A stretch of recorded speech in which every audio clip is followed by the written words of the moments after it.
Don't hear you, Scott. Can't hear you, Scott. Way to go. I'm here. He's here now. That was my own doing. If you Rookie. missed yesterday's episode, I wanted to play the music out a little longer. Thank you. I wasn't talking. I just wanted to play the music out.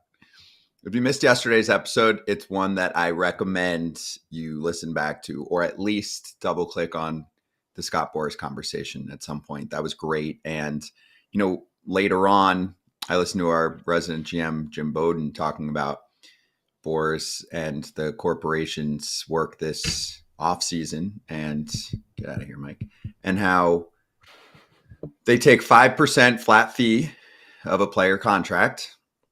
They earn it. How much money do you think that they've totaled so far this offseason in revenue? Well, first of all, you can negotiate that. You can negotiate that, right? You can negotiate that weight, but I'm pretty sure they're just a standard, hey, we feel like we're going to dominate. This is what it is. Like I know a few friends that have famous music artists, and they've come back to them being like, I'll do it for this. And they're like, we won't. The way I've heard it is you're worth X amount. Some agents will come to you and say, we agree you're worth, let's say it's $100 million. Anything over 100, anything under 100, we'll do it for 4% fee. Anything over 100, we'll do it for a 6% fee. I think it's fair. I mean, you look at David Robertson, he doesn't pay anybody because he's cheap, but a player can represent himself. Yeah, that doesn't go well, usually. David Robertson is one of a kind. Anyway, all I was trying to do was say they've made $95 million this offseason. That's a lot for the company. Good. Deferred. Boras has a big company, though. Let's not. He does. 150 employees, I think. I think it's 150. Yeah, I mean, plus he runs a training program. He has fields. I mean, he has a whole thing. So $95 million, although it sounds great, he's got to pay a lot of people. He does. It's good. We like business. In the topic of business, let's charge the damn mound. We have a signing. Charging the mound. Justin Turner still going strong. 1 year, $6 million. He is a Chicago Cub. Him and I think his wife are from Indiana. And so this is cool for them. Indiana loves Chicago baseball. Little Cubs, a lot of Cubs, especially because, well, no, I was going to say I thought they have a minor league team, but I think that's Iowa. Anyway, so I saw some reports first, third, DH. What's just roll with it. What are you talking about? Don't worry. No idea. That was they have a minor league team? What on earth are you talking about? Iowa does. Iowa Cubs. I got confused for a moment. Sorry, I corrected myself. Oh my gosh, you guys are so harsh. We talk for 2 hours every day. Am I allowed to say Indiana? The first time Iowa, you ever made a mistake, Todd. There, Scott. Thank you, Aaron. I mean, you already got 2 today, so that was 3. So now we're on 3 today. Okay, we're gonna keep track of everyone's mess ups. Anyway, here's a mess up. I don't think Justin Turner is really the backup option to Matt Shaw. I saw a little bit of that. I'm like, is he? He's not really playing third anymore. Still a really productive season. I think he was close to 20% above league average last year. AJ getting on base about 35% of the time. He can still swing it in the league. Not as much pop as he used to have. But I don't want him at third base too much at 40 years old. Do you? No, he's not going to play third base. This is a veteran guy. First base, third base when he needs to, DH when he needs to. And by the way, for all the people out there that say you can't hit in Seattle, his numbers actually got better. He went from Toronto to Seattle, and his numbers got better. So take that, all you Seattle haters of the ballpark and the batter's eye. But, yeah, I mean, this is a good signing for the Cubs. He's a good guy in the room. He's a good established guy that can show Matt Shaw and whoever else the way to go play baseball the right way. And I love this signing. He's from there. His wife seemed to want to go there. So good for Justin Turner. And he got $6 million plus 2.5 incentives. It's pretty good for being 40 years old. Just keep that value. Figure out what he does best, how to keep him on the field for however many at-bats that is. Is he going to get 350 at-bats? Probably if everything goes right for the Cubs, no. If he gets 250 at-bats, to me, the Cubs are doing some stuff because he still put up 28% above league average OPS plus last year. It's just a matter of not overexposing him because he's a veteran, but not wearing him out. making sure you're getting the most value out of him. And I think Seattle, as much as they didn't do a lot of great stuff offensively, he was a bright light for them when he was on the field. And remember, the by the Cubs way, went after Bregman. I have to ask this, Scott. Why do you keep saying Justin Turner's from Indiana? He's from LA. He's from Long Beach. Why do you keep saying he's from Indiana? I don't know why. There was something in the notes. Oh, it's Courtney. His wife Courtney's from Indiana. Sorry. No, I'm like he's from LA. He's got the LA cool with the beard and the hair and the whole deal, and that's why he was great on the Dodgers. So you go where your wife wants you to play. So, and all wives love to shop in Chicago. And he's done a cool tour in his career. LA, Toronto, Seattle, New York, Chicago. That's pretty cool.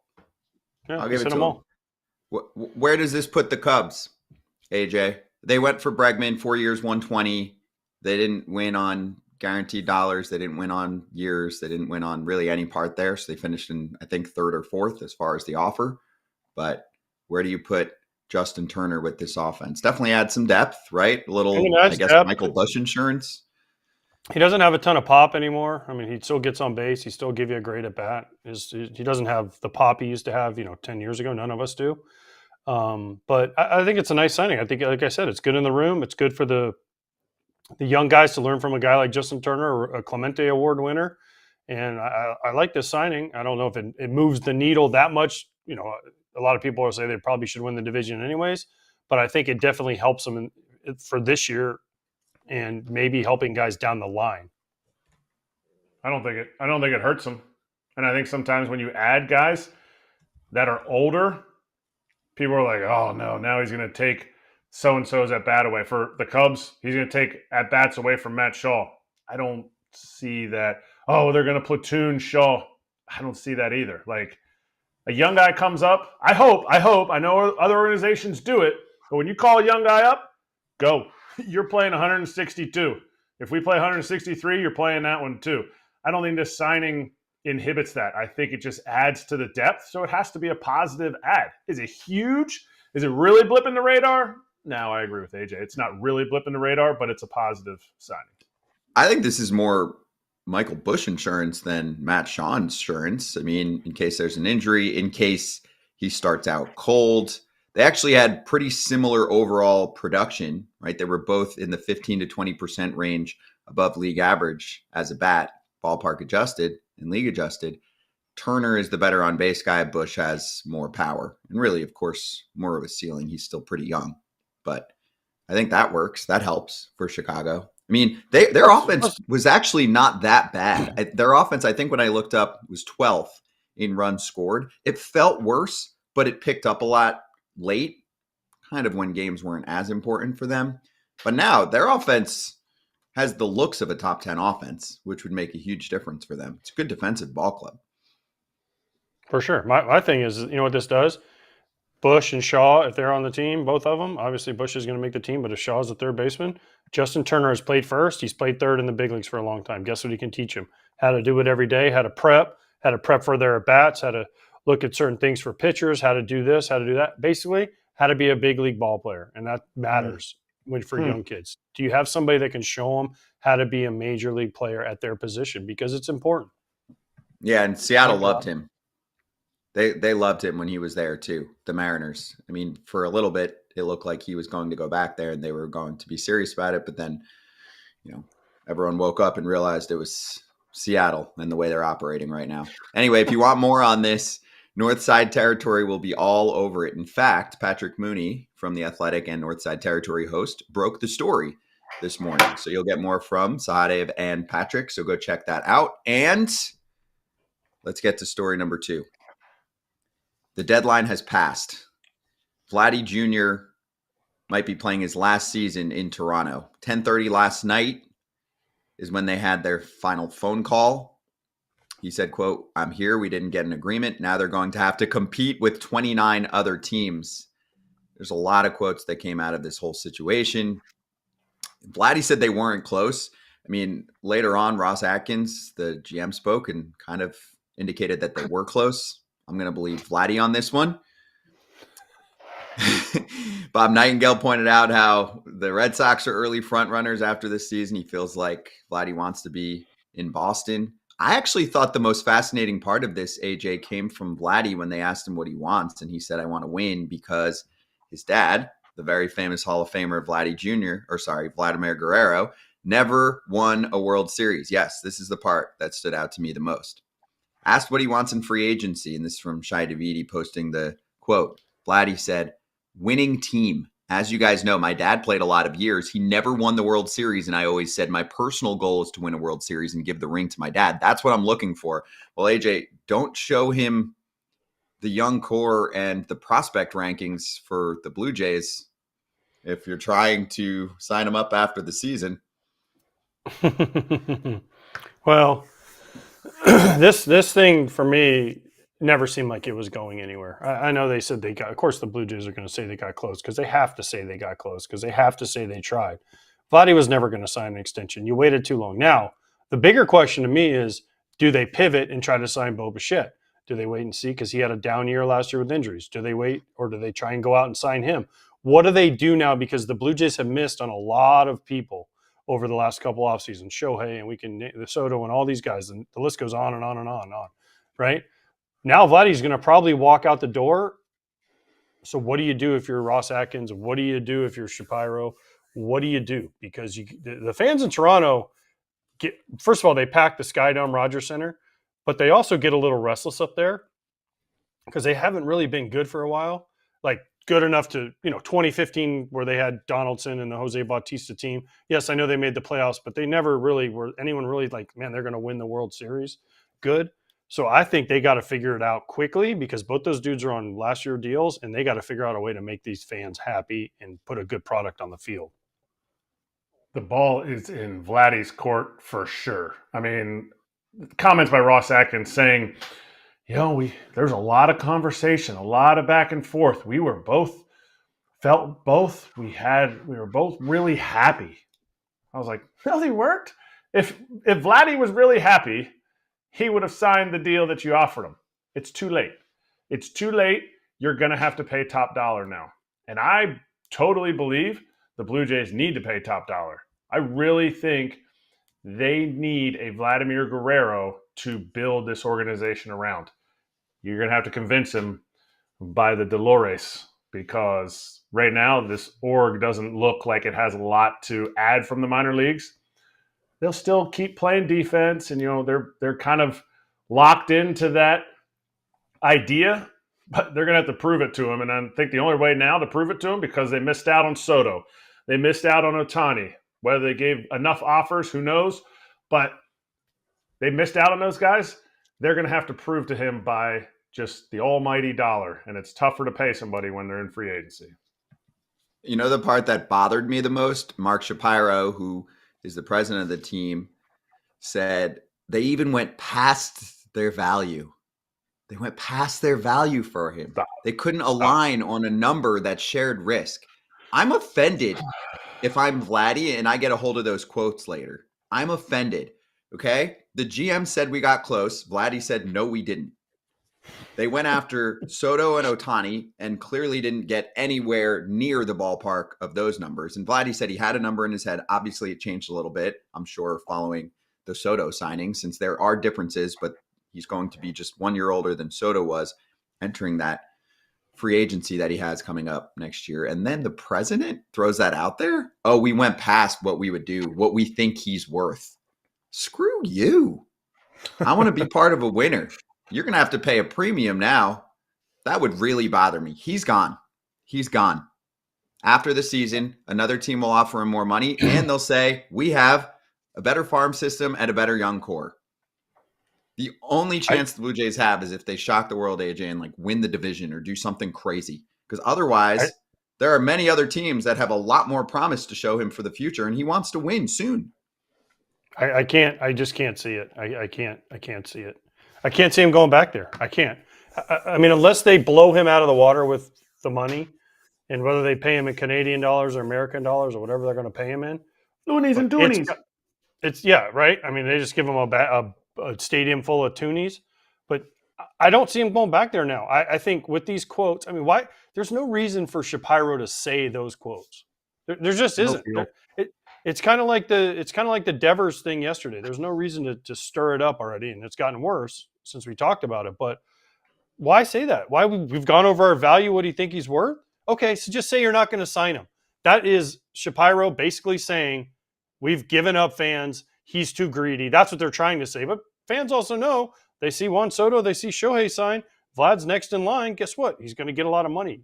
In order to keep somebody in Toronto, guess what you might have to do? Go above and beyond what you think he's worth to get him to go there. Weird. There was ego involved here on those quotes to me. We went over yesterday the Devers situation. That's on the field stuff that has to be handled that can affect the team's performance. All the front office had to do was say, we really gave it a good go. We couldn't come to terms. We love him to death. We're going to try it every single turn that we can to talk him into staying. Period. Thanks, everyone. How hard did you try? As hard as we could. All of that. You had to take a little shot and say you went above his value? That's tough. His value, that's real tough. His value is unmeasured to Vladdy. It's unmeasured. Like, you can't say that. You can't say that about a player that you actually want to keep. So maybe they don't actually want to keep him. Mm-hmm. Let's talk more about it. They just lost him.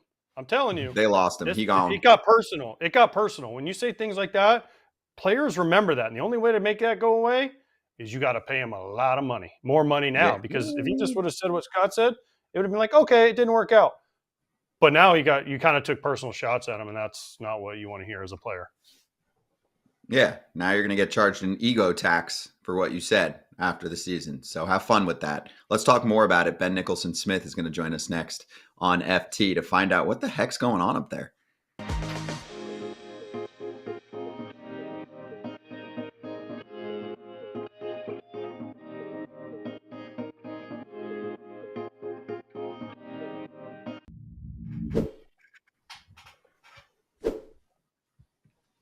I'm not going to lie. I'm feeling a little bit lately. Oh, there you go. Need to get my mind right. So cheers. I went a little classy today, Kratz, but cheers to Orgain, orgain.com/foul30. Yeah, I put it in a nice proper cup like an adult, adulting. I'm jelly. I'm going to just throw it in this plastic cup that I have. Very cute. I won't. I actually ate already, so this is for my afternoon snack. That's right. 30 grams, complete protein. It's so good. AJ likes it. I do like it, actually. I do like it a lot, and I use it a lot, and I'm proud to say that because after a workout like I had today, by the way, speaking of workouts, you guys do use the cold tub because like I started doing that recently because my son wants me to do it and he thinks it's good for me, but you never warm up from it. But that's neither here nor there. It's like you're never warm afterwards. But Orgain warms me up because of the 30 grams of protein. There you go. I mean, I guess you could warm up the Orgain, but I like it cold. I'm a cold everything guy, so I like my drinks cold. I do like to combo things sometimes, like pour a little bit of coffee in the Orgain, give me a little boost. So reminder, yeah, shocker, exactly. There are no quick fixes when it comes to your health. If you want more protein, give Orgain 30-gram protein shakes a try over at orgain.com/foul30. Use code foul30 for 30% off your order. That's the best offer you're going to find. You still got to use the code when you're there. Please, FOUL30 for 30% off. There's also amazing bars that I eat almost every day there. So check those out too. And we'll be right back to talk to Ben Nicholson-Smith about the Blue Jay storylines for the season. But also before that, what's his take on what happened with Vladdy Jr. over the past 24 hours?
Okay, Sportsnet's Ben Nicholson-Smith is dialed in on the Blue Jays. You can follow him at B Nicholson-Smith. AJ's already shaking his head. Not at you, Ben. We love you. You're great. But tell us what happened over the past 24 hours and how you decipher the quotes with Vladdy Jr. not even coming in his mind close to a contract extension with Toronto.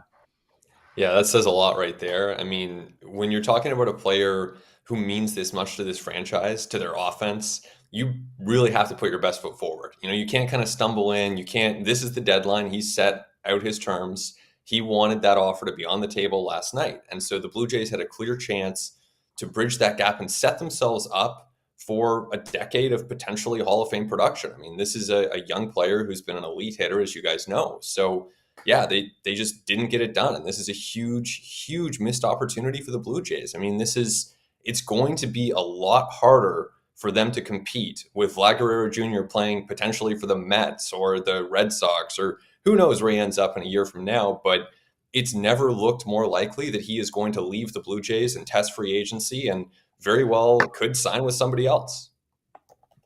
Is he not Canada's baseball son? I mean, tell me how much he means in marketing money for a team that was willing to go to very high levels for Juan Soto and to very high levels for Shohei Ohtani. Ohtani's marketing value is well documented at this point. He is making, over time here, hundreds of millions of dollars in extra money on the business side alone, let alone what he, makes on the field, obviously, and the performance and what that brings to a team. But tell me about the value of Vladdy bringing people to the ballpark and how that would change if he's gone, and how affected he could be by seeing them try to dish out big contracts to other people and not go as high for him.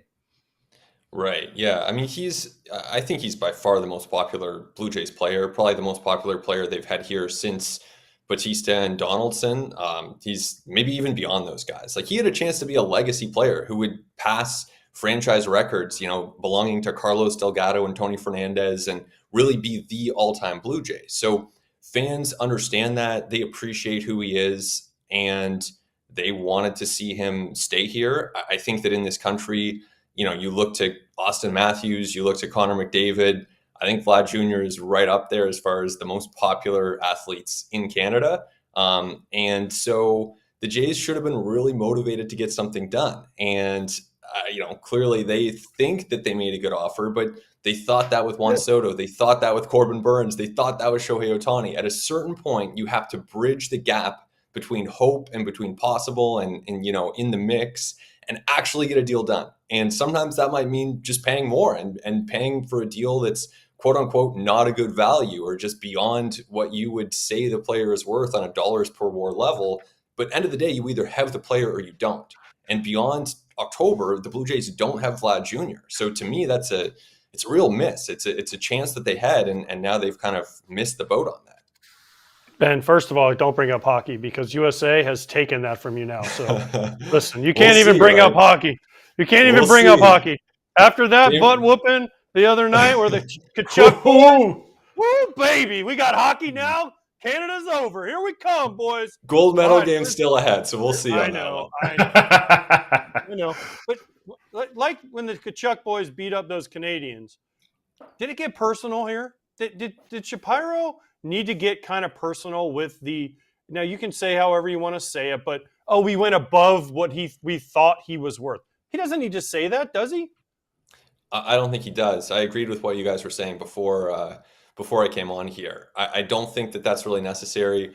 End of the day, if you're a front office official talking about players, I just think the safest path is just to compliment them. These guys are the best at what they do, especially Vlad Jr. It's not hard to come up with good things to say about this guy. He's 25 years old and he's done incredible things. I mean, Aaron Judge at this same age had 100 fewer home runs than what Vlad Jr. has right now. He is a very, very young player, which is easy to forget because he's in his 7th season. But to answer your question, I don't think that was necessary, but it's not the first time. I mean, if you guys remember, at the end of last season, at a season-ending press conference, Shapiro was asked whether Vlad Jr. is a generational player, and he really hesitated. And again, in that situation, I thought, and I wrote this at the time, I thought the move at that point is you say, he is so good. You just heap praise on him. And is he generational? Is he not? I personally think he is, and I think that he's got a ton of accomplishments for a dude who's 25 years old and still has probably another decade of production in this game.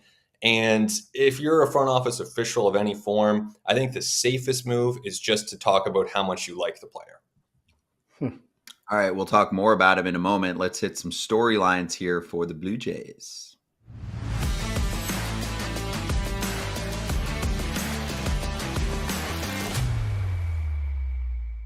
Actually, PTSD on that storylines intro for Blue Jays fans. Sorry for including Soto and Roki. It was not intentional. We do love Canada.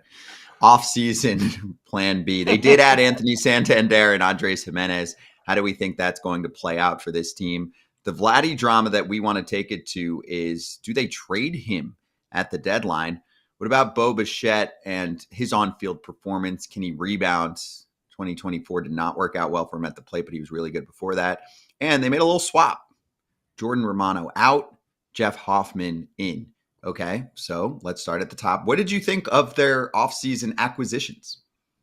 I do actually think that their offseason acquisitions pushed them in the right direction. I think they're a lot better team than they were at the end of last season when they lost 88 games. But if you're adding Max Scherzer and Santander and Andres Jimenez, Hoffman, Jimmy Garcia, Nick Sandlin, that's enough to help a bullpen that really needed the help. So I do think they're a little short on starting pitching depth.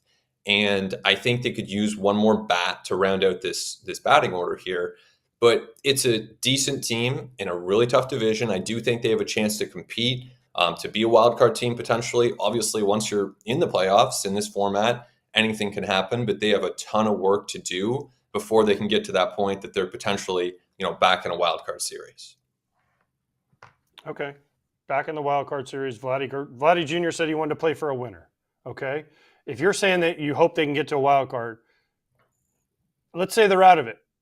Vladdy's probably gone. Do they trade him? Do they dare make the bold move and trade him? Or do they flip and try to sign Bo Bichette? Because we had this conversation also. So will they trade Vladdy and will they take that money and try to sign Bo to at least keep one of the two superstars they're supposed to have?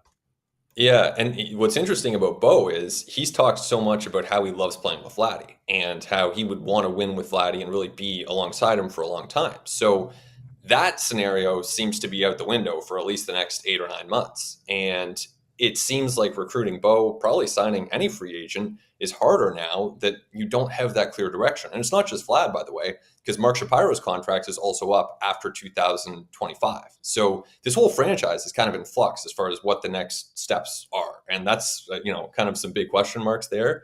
But as for whether they would trade Vladdy, I think if they're, let's say they're 44 and 56 at the trade deadline, at that point you have to listen. Like you really do. Even if you don't want to, you have to be out there seeing what the offers are. I think this team is better than that, and they'll probably be hovering around 500, if not a bit above. But you can't rule it out. And if they had extended him, then obviously we wouldn't talk about that at all. But because they haven't, who knows? He could be traded to the Reds for their number 9 prospect. Like weird things happen. I'm not predicting that, but anything is on the table now for Vladdy and for the Blue Jays. One way that they can get above that mark and be in playoff contention is Bo Bichette has a bounce back year. How big would it be not only for the team, but also for him? Because I don't agree with what AJ was saying or whatever, just that they could sign him. I think he's gone. He has a great year. He's definitely gone. He has a bad year. He's also definitely gone. Yeah, I tend to agree with you there. You never know, but Bo Bichette at this point after the season he had last year, it's just going to be tough to align on what that number should be. And I see it more likely that he does reach free agency and potentially leave the Blue Jays. So yeah, that's even more transition that's coming for this ball club. And as Chris Bassett, Max Scherzer, Chad Green, those guys are veterans, but they're also hitting free agency after this season. So it kind of puts the pressure on the here and the now. And I do think they have a reasonably good team at this moment, good enough to compete, even in a tough division. But they really have to get off to a good start. Like you need those first few months to be, all right, we're really in this. We're holding one of the wild card spots. Then you go out and add pitching. Maybe you add a bat and you see what happens. But it's this isn't where this franchise should be, right? When you dial the clock back 6 years ago to when Vlad and Bo were debuting, the amount of hope that surrounded this team at that time, it was pretty wild. Like there was a lot of optimism about what that group could be and these young guys coming up. And, they haven't won a playoff game with Vladdy and Bo. So this is potentially that last chance to do so. Never would have thought we'd say that, right? Never would have thought when they had Biggio, Guerrero, and Bichette, they were like, oh man, we got a chance to be great for years. And they went out and signed some guys. So it's crazy that they haven't won a playoff game with this core group of people. Now, they went out. Jordan Romano was great for the Blue Jays, closing in the ninth inning. He had some wild rides, but when he got it done, he got it done. They go out and get Hoffman to switch. Is Jeff Hoffman the answer for the ninth inning for the Toronto Blue Jays? Can he be that closer every day? I think he can be. I think that we'll have to see. Hopefully the shoulder holds up through spring. I know that the Braves and the Orioles had some concerns about that, which led to some deals that fell through there. But if he's closing, if he's pitching one inning at a time and not being asked to start, which Atlanta I think had talked to him about, then you're looking at maybe 60 innings in the course of a season. I haven't seen the MRIs. I wouldn't know how to interpret them if I did. So it's kind of guesswork from here. But if he is healthy, just how dominant he was with the Phillies the last couple of years, I really do see that as being a pitcher who can close 30, 35 games and be really reliable. And they need that in their bullpen because it was not a good scene down there last year. We shall see. There at least were changes. We'll see if the changes actually lead to success for this team. Ben, really great breakdown from you. Appreciate it. Obviously, everyone check out Ben's work at Sportsnet, and you can follow him to see all his work at Ben Nicholson-Smith. Always great to talk to you, Ben. Thank you. Thanks so much, guys. Anytime. We'll check in on you on Friday, too, Ben. Make sure you're still alive. True.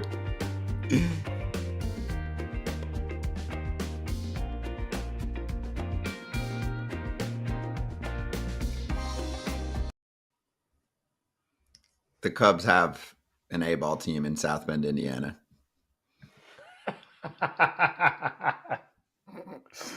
Yeah, Scott. So there's a team in Fort Wayne, Indiana, too. I mean, there's minor league teams all over the place. What is their point?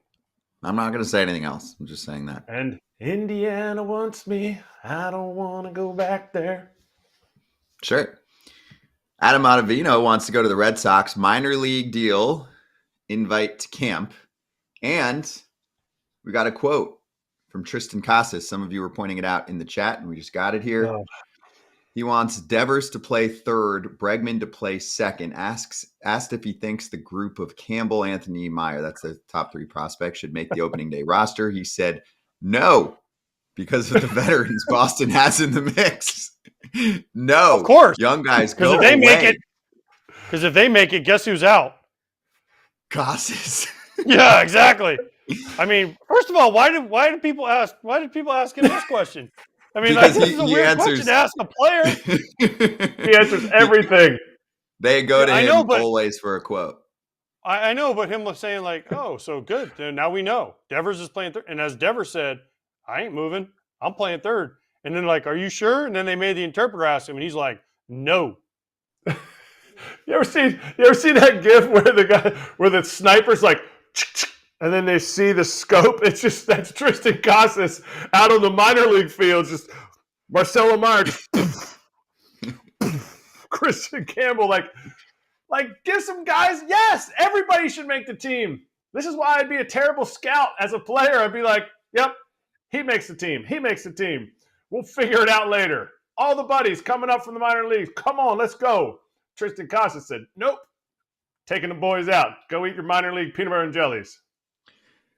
I always admire transparency. They're saying it with their chest, Kratz. The answer is no longer whatever is best to help this team win a World Series title again. It's no, I want my money at first. He wants his money at third. Really good way to jump into the season. Does team chemistry matter? This is why John Henry never wanted to spend money. This too much hassle. We could have just continued. Now we have the team arguing. We could have just had the fans arguing with me. Now look at I put all this money out for Bregman. We got problems. It's like a Drake and Kendrick Lamar scene going on in Boston right now. This is hilarious.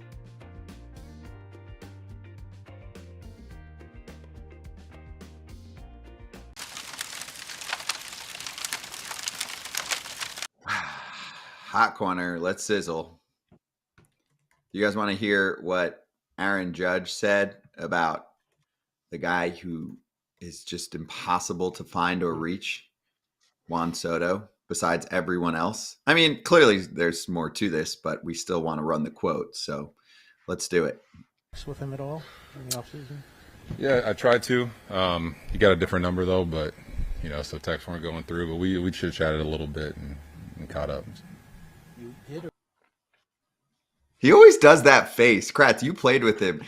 I feel like he has the worst poker face of all time. Whenever he lies, he's like, I don't have his number. I didn't have his number. Zillow, was that right? He does a good job of waiting to answer things, and he is a very honest person. So I think that's why it's more difficult in situations like that. I mean, New number. AJ, is he doing the right thing here? Who He did? just say, Who did? yeah. New number. Who dis? I mean, come on. Basically what he's saying. Yeah, we chit chatted. Oh, great, we chit chatted after he signed. Clearly, we chit chatted. Like there was no. I don't know. I think this is kind of funny. Soto now says the Mets give him a better chance. Judge disagrees. They didn't speak. Judge said he wasn't involved. Was there something going on that we didn't know about between these two that nobody talked about? I don't know, but it's just funny that Aaron Judge, of course, Judge is going to disagree that the Mets have a better chance than the team he's the captain for, the Yankees. I don't know. I think this is funny. This is like a high school movie. This is like Beverly Hills 90210 we're watching here, like trying to unfold here. It's like the Red Sox have their thing, and now the Yankees and the Mets have their thing. It's great. It's great for baseball. People are talking about it. That is true. Can we show that quote again? Let's put that up. So Soto said how the Mets will give him the best chance to win another World Series. Obviously, he's got to say that. Judge responds, quote, I definitely disagree. Well, then you should have gotten his number and told him. I mean, do you think there's also a part of this that just says he was going to go to the best offer no matter what, even if it was just several $1 million more? So Judge was like, I get it. You do you. Nothing I'm going to say to you is going to sway you from Met to Yankee. Go get your money. I played this game a couple years ago, this free agency game. It worked out well for me. I did the whole fake San Francisco thing. I was never really going there, but thank you, San Francisco, and the whatever photog cameraman person that I hired to act like it was a whole big deal that I'm in San Francisco, since no press was actually covering it and no one knew I was there and there's no paparazzi following me. AKA, I don't need your new number right now. Yes. I said that from the get-go. Juan Soto was going to sign whoever offered him the most money. It didn't matter. It was all about the money, and that's great. That's his decision to make. He's a free agent at 26 years old. He got that right, and good for him. But there was nothing Aaron Judge was going to say. I just think it's funny because New York's going to ask all the questions, and so Judge has to answer him as the captain. And I don't know. I love his answer because he's basically like, I don't really want to talk about this, but I kind of have to. So now I'm going to have to talk about it. And then he gives that smile, which I love it. I think it's great. Good for you, Aaron. Yeah, just go back. When he answers serious, he just answers. When he answers like that, he's like, smile came out. Oops. It's like Pinocchio, but with the smile. Pinocchio, the nose goes out. Judge, the smile widens. So it's just not him. Like Kratz said, he's honest Abe. He can't say it with a straight face, and that's fine. All right, let's get to some spring training looks. Josh Hader has much less hair. Do you think this affects his performance on the mound and makes him less intimidating and less distracting, AJ? 100%. I don't know how he's going to pitch without the hair. It's like Samson. Samson cut his hair. He lost all his power. Josh Hader cut his long hair. He's not going to be able to throw strikes now. Just kidding. I don't think it has anything to do with anything. He's just hot. He's just hot. He's down in Florida where the weather's beautiful. And he's like, you know what? I'm getting a haircut. Something to talk about besides spring training. There you go. Let me tell you something, brother. It was getting long, and I needed to cut it, brother. I don't know. What do you think of it? Is it nice? Is it nice? I like it. Thanks, brother. He didn't go like full shaved head, so he's still got some hair. No. And now he can see who his teammates are. Last year, nobody knew who they were playing with. the letters From on the the back moon. of the jerseys last year. Yeah, exactly. Well, it looked like you were watching a game from the moon, even if you were right next to these guys. Last year, they decided to make the uniform feature very small words and letters that you were looking at. Now they're back to normal. This seems like a good idea, AJ. Whoever thought of this, good idea. Let's give them a raise. Good marketing. Let's see who we're looking at. Oh, that's hilarious. Yeah, listen, how else are people going to know my name if the letters aren't big enough? I mean, come on. Of course I want large letters. I want people to see that last name out there. Come on, everybody wants their last name. Family, friends, people on the moon, the Martians when they get here, they all, I want them all to see my name on my back of my jersey. I want them to know who I am, not like the Yankees that don't put names on them. Put that Judge on that 99 and put it like this big so the Martians can see it when they land. Well, that's taboo, and so is facial hair. So let's finish with this. Then we're going to talk to Will Carroll about some injury updates. But Devin Williams looks younger, definitely less intimidating. And Kratz, it looks like he's just trying to make the team. It's not less intimidating. If you're intimidated by some dude's beard, you are the softest hitter on the planet. What? Brian Wilson has a beard? Oh no. I don't even know I can't even look at his scouting report to see if he throws any strikes or not. That beard is so distracting. Oh, unless some dude has the only thing that's intimidating is if some dude has like teardrops on his face that are tattooed on his face for every batter that he's killed. And then you're like, I might not want to get in the batter's box. Or if he has like a baseball tattooed going up his wrist like this, and you're like, I can't tell which is the baseball in his hand and which one's on his wrist. Like, no, beards aren't intimidating. Stop. I mean, this is the dumbest conversation we've ever had on the show. Who cares? I mean, you think I've ever looked out there? Now, there's times I've looked out there and there's been some dudes that I don't want to look in the eyes because I turned to stone for other reasons, but a beard never got me. Boy, he ugly. Yeah, we've definitely talked about dumber things. Yep. Yeah. I know. All right, so now we know AJ's kryptonite. Hey, there's beards? some ugly. No, get ugly. There's a lot of, as players, there's a lot of top fives. There's top 5 ugliest dudes that you've ever played against, and you're like, you can't look them directly in the eye. There's also top 5 best looking guys. You also can't look those guys in the eyes either. Just saying. Yeah, you'll get lost in them. All right, coming up next, we're going to go over the injury report. And Will Carroll is the best in the biz at this. He's going to tell us what to expect from guys coming back and guys that are already out of the mix, like Ohtani comeback, Trout, Montas is out.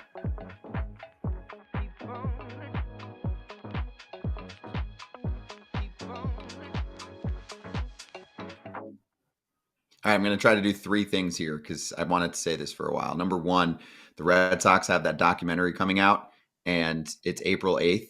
And this would just be such a perfect time to watch a documentary if it had any entertainment value and drama to it when there's no games and people are excited for baseball season and football just ended. But instead, they're starting at April 8th. And if the Red Sox are good, you're going to want to spend a few hours a night watching the Red Sox. Tell me, I mean, I'm not an executive. There's only one problem. This is from last year, though. It was from last year. I understand. Yeah, but they should have released this last year for me. For me, they should have released this last year during the season because there was a lot of drama that happened in Boston last year. Let's not forget. So they're going to go back and talk about that. They should have. I know they tried it once, the franchise with Ozzie and the Marlins, and I think they did it with the Giants one year. But like the Hard Knock stuff that I think whoever does HBO, I think does it. That stuff's incredible, man. Especially if it's your team. Like you're watching that junk. I watched the Bears thinking the Bears won this offseason. The preseason, I'm like, they're never losing a game. And then they went out and went like 5-12. So, but it gets you hyped as a fan, man. Like they should be doing it now during the season. They shouldn't do it about last year. I know they had to edit and all that junk, but still, man, they should do it live. Let's go. Yeah, I agree with you. Yeah, it wasn't a good team either. There weren't like big superstars. So I think they're going to have a tough time. And actually the biggest superstar in Devers is really quiet. So I imagine he's not very involved with it. I think it's going to be like the Tristan Casas show, Kratz, which they might want to just rename it that. But yeah, I don't know. I'm not excited at all. I'm even less excited that it's coming out during the season because I will spend 6 hours a night watching games. It will be much What's the- tougher. You're going to have to tell me this is the best shit ever, or I'm not watching. I mean, what's the storyline? I think Jarren Duran's the best storyline for the Red Sox 500 season. And I love Jarren Duran. My son, that might be one of his new favorite players. Left-handed hitter, plays center field, runs fast. Like, you sit there and you go, oh, I'd like to watch it for Jarren Duran. Other than that, what are you tuning in for is my thing, especially right when the season starts. April, you're even going to games and it's cold. Like, put this out when it's like snowing in Boston, something. I'm with you. All right, coming up next, Will Carroll, the injury expert, is going to join us, and we're going to go over the infirmary list. But not just the bad stuff, also the good stuff.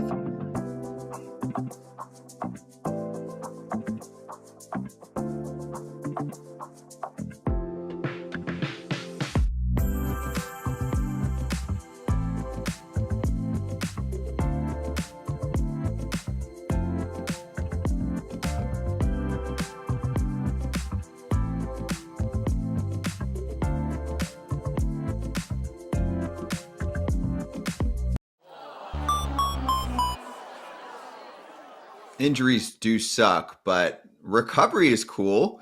Will Carroll joining us right now, injury expert, and make sure you go check out his Substack, his newsletter, Under the Knife. Give it a follow. He's awesome. He's going to join us throughout the season to give us expert analysis on the injuries that you need to know more about. Will, great to see you. I'm going to try and do a little positivity first. Let's talk about a couple players that are coming back. So I'll start with Shohei Ohtani.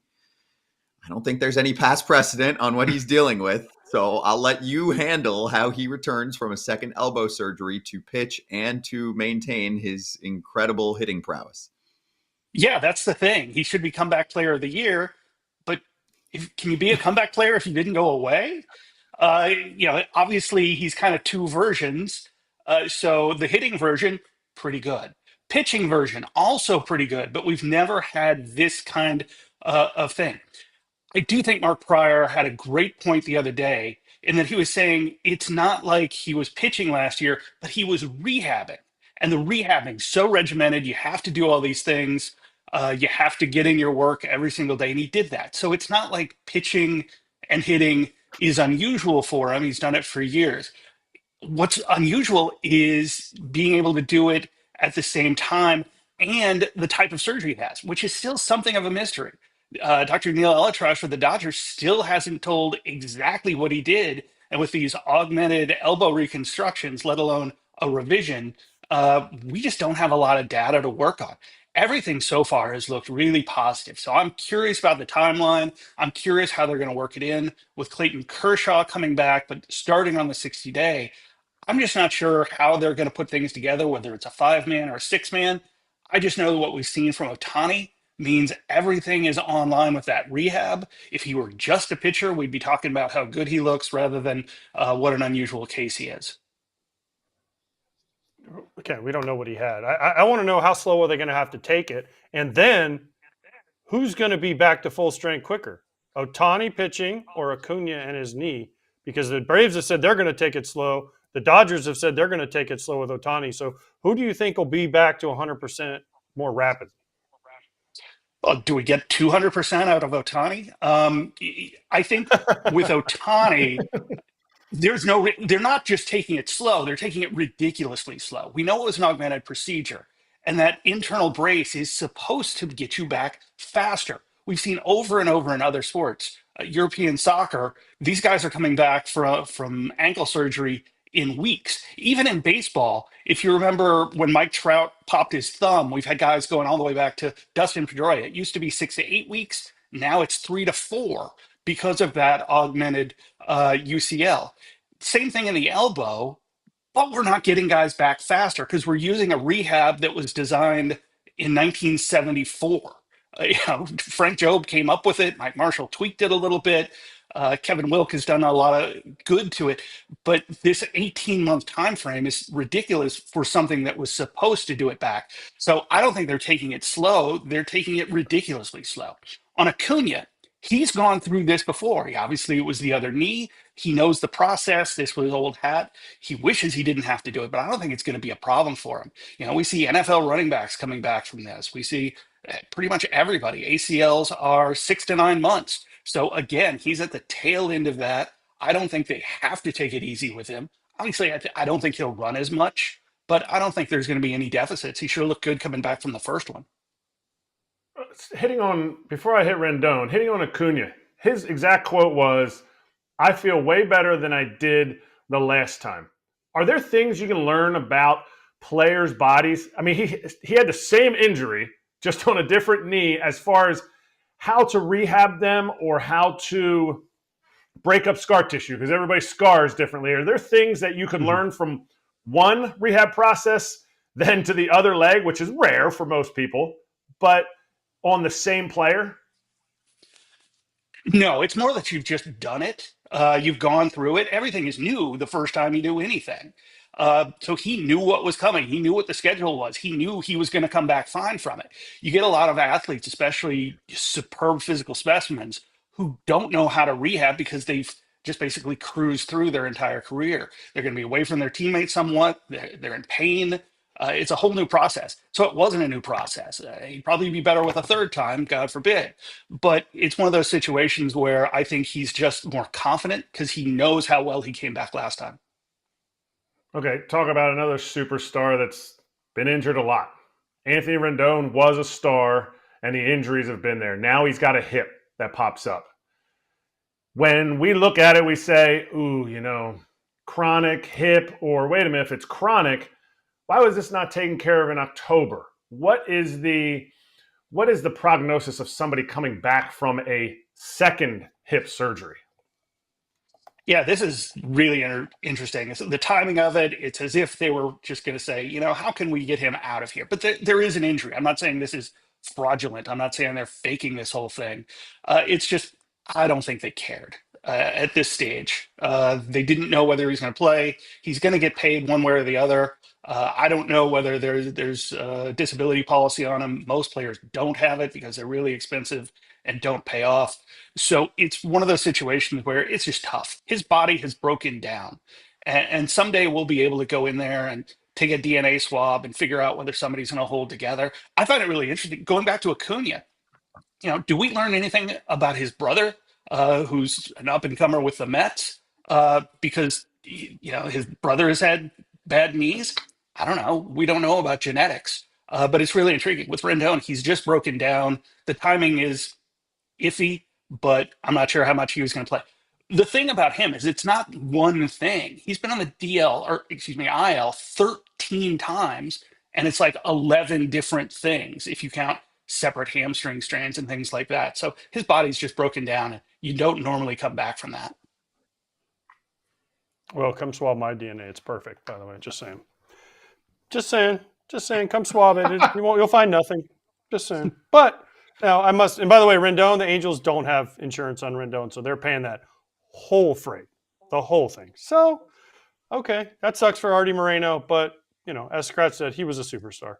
Now, speaking of another star in New York, Giancarlo Stanton, tennis elbow in both elbows. Have you ever heard of this? And what the heck is going on in New York? Because tennis elbow in both elbows as a hitter? It's not like he's playing out in the outfield throwing with both arms. I don't know. It's a lot of tennis. Yeah, and there's a couple interesting things here. First, it's probably not tennis elbow. I think he was looking for something understandable. So like tennis elbow, when Aaron Boone said that, I think it was just trying to explain it. It is tendonitis. With tennis elbow, it's a very specific type. It's because of the motion of the racket, which you don't have with the bat. Some of that vibration is going into the elbows and the arms, but not much.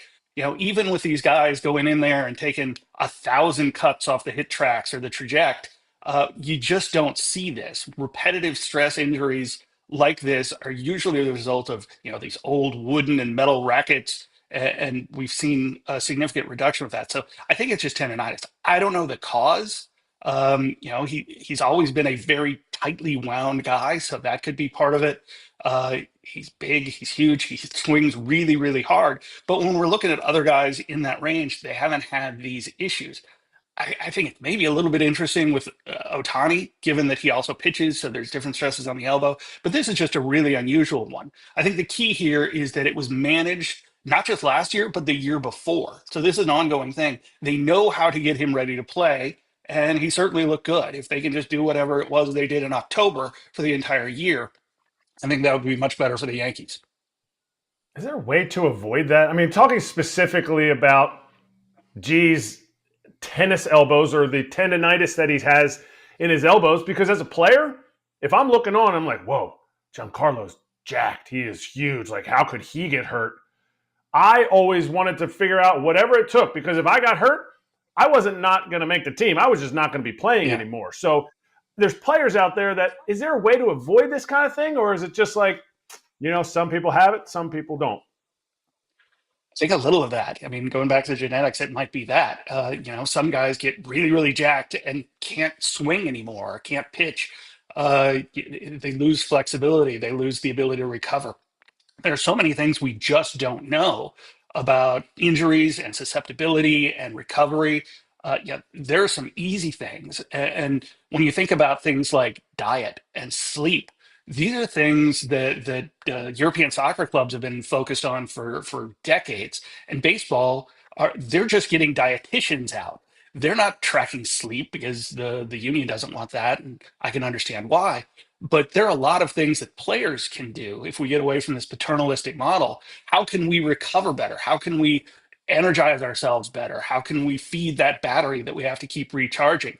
So there's a lot of things we don't know, and baseball's done a very, very poor job of getting us into the game, researching it, advancing it, and making it more widely available, especially down the line. We need to make the minors better. We need to make the college game better. We need to make the youth game better. Lat strain. Frankie Montas has a lat strain. Somebody that's, was supposed to be one of the big pieces for the Mets starting rotation. It's a high grade lat strain. How does that differ? Because any kind of lat strain, any kind of oblique strain, people are like, whoa, we got to really shut it down. How does that differ from just like a regular lat strain? High grade just matters how much tearing there was. You get a little tear, there's a little fraying there. If it tears and there's a big chunk that you can actually stick your finger in, what's called a palpable defect. That's a grade 2. And if it tears all the way, then you have to sew it back together. And if you think that's easy, go cut a steak and then try to sew it back together, because that's exactly what they would have to do. So with a lat strain, what's key is the location. The lat's a big muscle. It's the muscle just below your shoulder blade out there on the side. It's very involved in the pitching motion as one of the breaks. So the location is going to matter, how deep it is, and just how well he heals. So this is a 6 to 8 week injury. They're not talking about surgery. Again, surgery is very, very difficult. So he can get back. He's probably going to miss all of April, see his return come back into May. But most guys come back from this fairly well. The lat is actually a muscle they use in the rare case of having to transplant a muscle. You can lop off about half that thing and move it around. I know that sounds really weird, but the lat really does heal pretty well in most cases. One more on the Mets while we're on them. How do you handle Kodai Senga? So he had a shoulder strain. That was the arm problem for him, obviously. And then the calf, I think, was what happened later on. I'm less concerned about that. I know with a calf, you got to give it time, but shoulder is that still the bad word, the worst word in baseball? And for someone that barely pitched last year, how do you make sure you keep him on the mound? Because the Mets already lost Montas for probably half the season. Senga's really good when he's out there. Yeah. The calf injury in his first game back was just absolute quirk. It was one of those things you don't often see. Shoulder, you do worry about. We didn't have much of a sample size with him. We saw him come back. He had a really good game before the calf injury, so the stuff should be there. All the reports I've heard from the Mets are that he's healthy. They're not too worried about it. Things healed up. What you worry about is anytime there has to be surgery, because there are so many moving parts. An elbow is a hinge. It bends. Everybody, it's a hinge. Even I can fix a hinge if it breaks on a door. A shoulder does so many things. It moves in so many different directions. There's so many muscles and tendons and ligaments and capsules and labrums and everything else. To put it back together, surgeons often say it's like putting together a puzzle without the box top. So getting it back in just the right way with just the right tension is really, really difficult, even comparing it to the other shoulder, which is what you'd normally do, because pitcher's right shoulder is not the same as his left shoulder, no matter which way you go.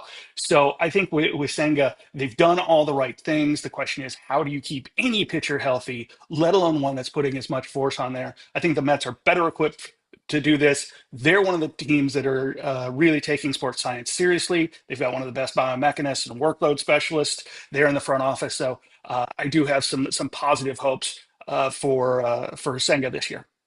That's good news for Mets fans. All right, I have one more pitching question for you. Spencer Strider will come back at some point. I think the uniqueness there is the brace surgery, right? That's a newer concept. Do you know much about it? And we don't really have a ton of long-term research on it for baseball yet, do we? Yeah, we do. We've actually been doing this surgery for a long time. I wrote the first article about it in 2016 after hearing just a ton of surgeons at a convention back when PBATS did that. Everybody was excited about this. And here we are almost 10 years later, and we're not seeing the benefits from it that we were told.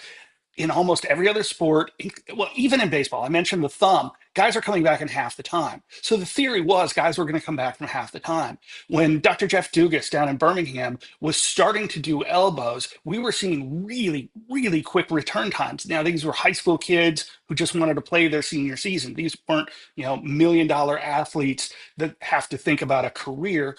So they were willing to take some short-term risks. But again, these long 18-month rehabs, they're ridiculous for Tommy John. They shouldn't have been. You can go all the way back to Tommy John, the original, the guy, rather than the surgery. It took 18 months because he had a pretty major complication and had to have surgery again to move a nerve. You don't have that today. We should be getting these guys back in 9 to 12 months, not 14 to 18 like we are. We have to fix this rehab. And there are people like Mike Reinold, Alan Jaeger, a ton of people that have put work into whether we can get a better rehab rather than using, everybody goes back to the 120-foot mark and limiting people, which is actually, Frank Jobe did that because that was the room he had in a parking lot that led up to the training room in Vero Beach. That's how old this is. They're not even in Vero Beach anymore. That parking lot is gone. Wow, I'm laughing at that because that's funny. It hasn't changed. The Pirates made a big move. They got Spencer Horwitz. Yeah. He's had a chronic wrist. Now he's just having wrist surgery now. Why didn't the Pirates do something about this? Or did they know when they traded for him? And what exactly is he having? Because I've had my handmade out. That's a 4 to 6 week thing, but most guys can come back a little bit quicker. So what's going on with him and his wrist? Yeah, I wish I could give you the details, but they've been very, very close with this. They did know there was a problem. He passed the physical, but you can pass the physical just because they want you to. They didn't think it was going to be a serious problem, but as he was ramping up for the season, doing his work ahead of spring training, it flared back up. The Pirates took care of it. He did have the surgery. I think it was 10 days ago. They hope he's going to be back near the start of the season, probably not at opening day, but they haven't said yet what it is. I've heard 2 or 3 separate things. They all have about the same timeline. They have all about the same outcome, so I haven't pushed too much. You got to save those favors for when you need them. But with Horowitz, we normally see guys come back from this really well.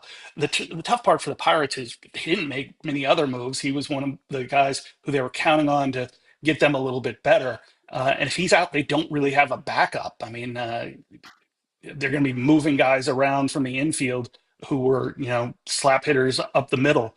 That's not who you want at first base.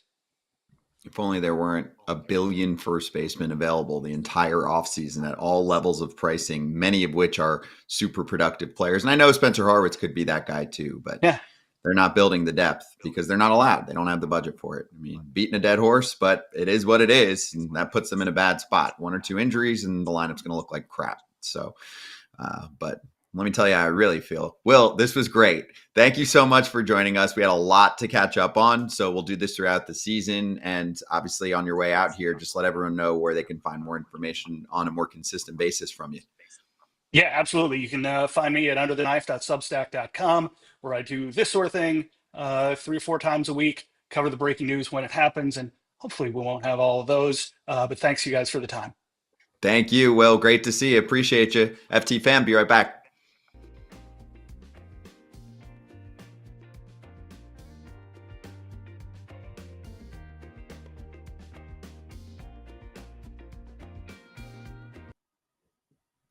Scott Pigford, who's a regular in the chat, said, the more I think about this situation, if the Angels are so worried about preserving Mike Trout, can't they DH him if they need his bat so bad? Just curious if you covered this on FT.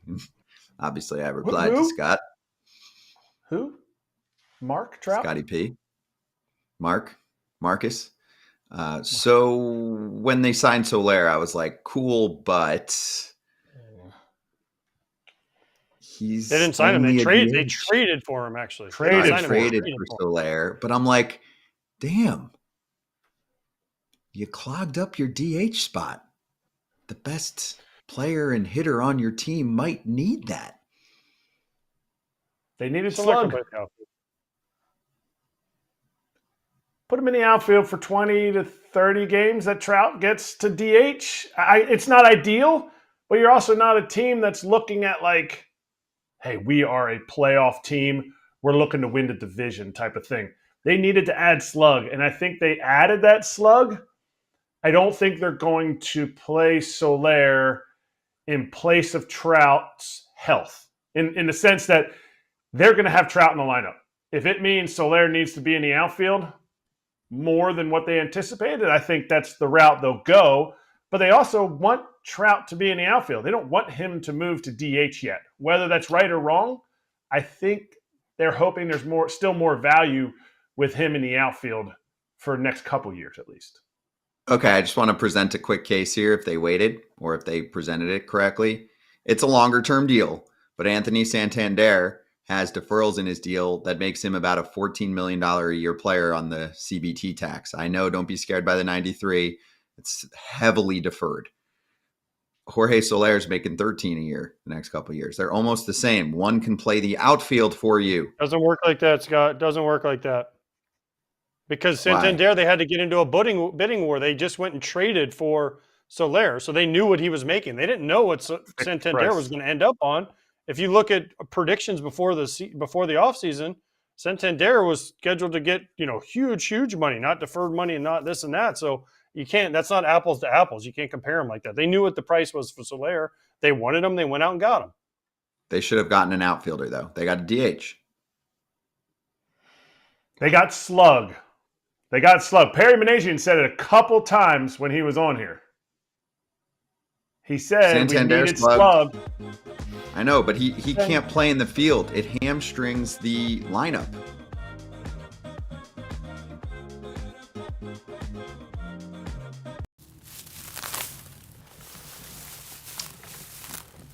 Geraldo Perdomo, Diamondback for the long term. 4-year contract extension runs through 2029. It starts in 2026. There is a club option for 2030. $45 million. It could get higher. The club option would make it, wait for it, $57 million over 5 seasons. There's incentives, quite a few there must be in the deal. Reportedly up to $72 million. If they take that club option, they buy out 3 free agent years. So most of his career here is going to be spent with the Diamondbacks. AJ, this is a player we don't talk about a lot. He was an all-star in 2023. He does all of the little things.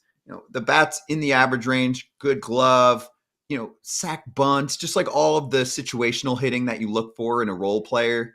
Do you like this? I know the money seems large, but it's not really given the late ARB numbers and then the free agent years that they're going to get, which should be him in his prime.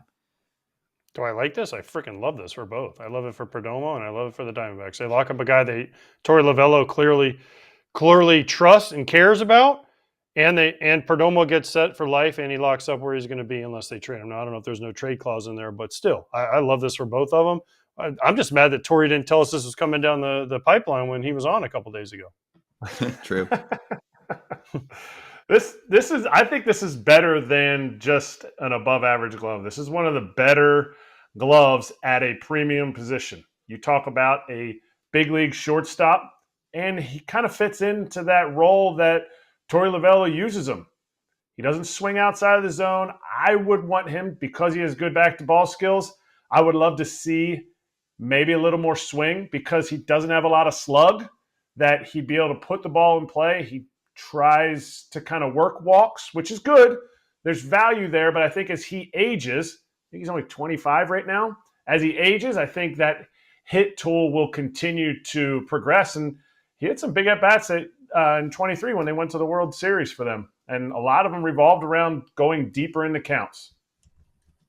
Yeah, I got to look up. I think he's much better against right-handed pitching in his career. I'm also just trying to project, and I know he's a switch hitter. I'm also trying to project going forward what this team looks like, because their top prospect, according to Baseball America, is still Jordan Lawler, who's also very young. But AJ, we file this in the good problem category. Yes, we file this in the, hey, we got too many good players problem, which every team would like to have. So I have no problem with them making this move. It's a good move for Perdomo. It's a good move for the Diamondbacks. They locked up a guy that they're counting on, and they know what they're going to have at shortstop possibly for the next 4 years, 5 years, 6 years, whatever they want to keep him as long as they do. They know what they got, and again, I like this move. And if Lawler's a big leaguer, like I think he is, like the organization thinks he is, he'll be in the big leagues.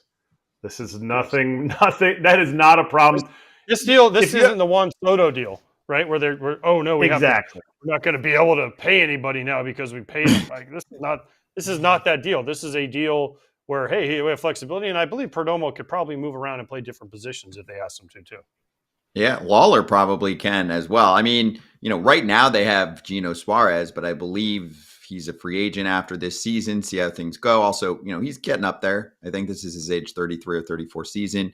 So best problem in the world is Lawler finds health, finds success, can handle third maybe long-term. One of them can handle third on the left side. Obviously got Cattell on the right side, with Naylor for now. So this is a good team. I really like Arizona. We're going to do power rankings later in the week. I feel like Arizona might rank higher than some people think they should be, but I really like the Diamondbacks heading into 2025. They won 89 games last year, and they had the top offense in baseball. I know they lost Jock Peterson, who was a big part of the lineup last year, but man, AJ, the lineup looks pretty damn good. Corbin Carroll wasn't good for 4 out of the 6 months last year, and then was normal Corbin Carroll for the last 2. Ketel Marte was an MVP candidate. I think we all like Naylor better than some of the front office analytics nerds do around baseball. Lourdes Gurriel, really good bat. I mean, they've got outfield depth. Gino towards the bottom of the lineup. I still think Gabriel Moreno has another gear too as a hitter. What do you think? Listen, if you ask Blue Jays people, and off the record, they'll say one of the biggest mistakes they made was getting rid of Moreno and Gurriel in that trade. Now, listen, I know they got Varsho, but he's been injured. But those two guys alone are good. And then you throw in a healthy Carroll that plays the way he plays. Naylor, I think, gets huge hits for you. Perdomo is a good player. I think this is a team. Now, are they going to beat the Dodgers? No, but I think they can scare the heck out of the Dodgers and the rest of the National League and make a run like they did a couple years ago. Because when you go Burns, Gallen, Kelly, Rodriguez, healthy Montgomery, Fought, we didn't even talk about him. I mean, that's a pretty good. And then their bullpen, they're stacking up nicely the way Torey Lovello, and they've developed some of their younger guys into roles. They have a chance to be a really good team this year. Because of their depth, but not – like it's not just one thing. Some teams, it's like, ooh, they really packed together a lot of depth. Ooh, they have like a good 1-2 punch. This team is really good. Torey Lovello has used the guys on this roster really well. It's going to be tough. It's going to be tough for Naylor to do what Christian Walker did as an overall value. I get that. But Torey Lovello does a really good job of finding that value, making sure Pavin Smith stays in the lineup when he gets hot. Like, oh, Pavin Smith, what is he? Like, there were some stretches where he was carrying this team last year. And he never asked anybody to do more than they need to. I think the biggest thing, I don't know about like winning or losing the trade with the Gabriel Moreno trade and the Blue Jays, but I think winning and losing the opportunity to make the playoffs last year came down to Gabriel Moreno not being their everyday catcher. I know the value of having an everyday catcher. I see what he brought to that team. Whether people say, well, it wasn't him making decisions, it was Brent Strom and the playoff race. Screw that. The catcher makes a huge difference, and it's nothing against the guys who they were playing because they did well. They still won 89 games. But to me, it's having that guy out there who controls the staff and is going to catch 130 games. He's out there. This team is a lock for the playoffs. I agree with you. Yeah. I mean, they didn't have the catcher depth, and he's really good. I think one of the more underrated players in the sport. He was really important to their World Series run, too. All right, I want to get to actually, Chandler Rome's going to join us, so maybe we'll get to it later. I'm not even going to say what I was going to get to because maybe we'll get to it tomorrow if we don't have time. So we have to hit the Houston Astros storylines next. We're going to talk to Chandler Rome, who obviously writes for The Athletic and is one of the stars of Crush City Territory. Not just the storylines, but also what's happening today in camp. Jose Altuve is the I'll do whatever you need me to do guy in Astros camp. He's hanging out with Alvarez in left field.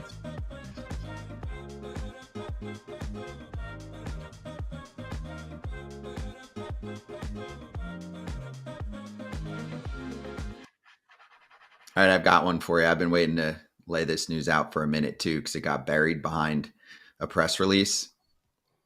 The Minnesota Twins have their own streaming service now. So, fans, MLB takes it over. What do you get? You get a couple extra camera angles, and you get no more pregame show on the road, and your postgame show on the road is going to go from 30 minutes to 15. Just reporting facts. So no postgame on the road. What you want. No postgame on the road, right? No pregame on the road. So they used to have 30-minute pre and post just for every game. That's what the standard is for most teams. Some have an hour sometimes. So now home games stay the same. Pregame doesn't exist on the road. Postgame, 30 minutes down to 15. 15. Imagine you just saw the game of your freaking life and they're like, 15 minutes are up, got to go. And we also had some commercial breaks in there. No. I think it's brutal. How does that grow the game when you're taking that opportunity away? It's that expensive that you can't run it? You can't get sponsorship? That's my biggest thing. We play so many games. God forbid a fan misses a game. Hey, we can talk about it tomorrow in the pregame. Hey, we build up to see what the storylines were from last night, how this person's injury is. 30 minutes is up, bing, bang, boom. Like, it's not tough.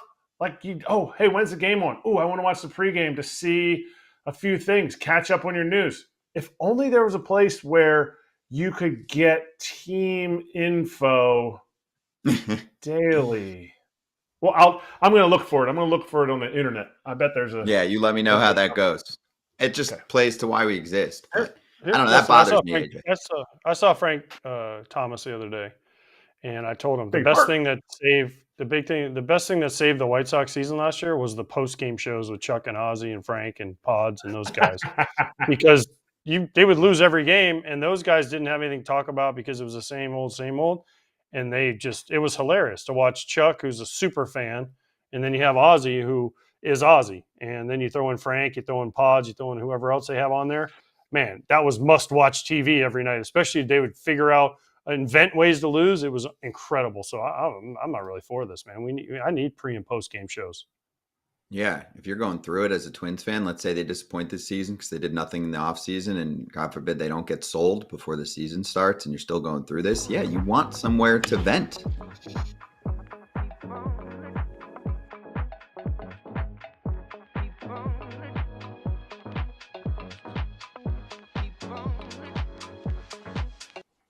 Chandler Rome is here. Oh, he's got a little suntan going. Chandler Rome spending time outside. There you go. Hanging in Palm Beach. I tried sunscreen the first couple days, and I was just like, I need some more color. So I hope I didn't overdo it. No, you're great.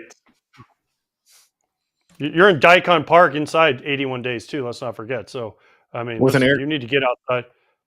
With an air condition that doesn't work. It's pretty funny that they renamed the ballpark after an air conditioning company, and the air conditioning there never works. It's always a furnace in there. AJ, you've been in there to broadcast games. Oh, I've been in there. It's my second home. They joke that it's my second home. I go to Houston so much. I stay at the Yeah, I've been to Houston too many times. I've been at every restaurant. But I want to know, before we dig into the Astros, I go to Palm Beach, and I love Palm Beach, okay? What's your spot? What's your spot in Palm Beach? Are you a island guy to where you actually go on island? Because Palm Beach, what people understand is West Palm Beach is like where the Astros and the Nats are. And then there's Palm Beach. So people are like, oh, I'm going to West Palm Beach. No. That's not Palm Beach, like the Palm Beach. So do you venture over to the island, Chandler, or do you just stay in the West Palm area? A lot of my favorite like restaurants and places are in Jupiter. If you've been in Jupiter, Leftovers, Food Shack, Captain Charlie's. I have seen Rob Manfred inside Captain Charlie's at least 4 or 5 times. It's basically a hole in the wall seafood bar that's excellent. Highly recommended if you're going to come down here. Check out Captain Charlie's Reef Grill. That's in Juno Beach. Utiki and Square Grouper are always also good go-tos. Square Grouper, especially if you need to unwind after a long day of watching live BPs of guys you've never heard of. So that's where I end up a lot of times to drown my spring training sorrows. Wow, Square Grouper and Utiki. Hold on, if you haven't been to Square Grouper or Utiki, now listen, I was going to Square Grouper before they redid it. Now they used to have like one little bar. Now they have like 7 bars. So I mean, Jupiter, Chandler, you're talking my language. We're gonna have to chat offline here because man, there's nothing better than Jupiter or Palm Beach area. AJ, they don't accept him there, but he would love. I have heard Square Grouper on this show more times than I've heard AJ's kids' names. So he definitely he doesn't need the hole in the walls. He wants the 5-star places. But who does need 5-star is Jose Altuve. Now we watched Altuve's video of him taking balls in the outfield. Was that because he was bored? Was that because he was trying to like spark a little interest, or was he taking some balls like was it some real work in the outfield with Yordan? Look how much bigger Yordan is than him too. Poor Altuve. He'll never make it.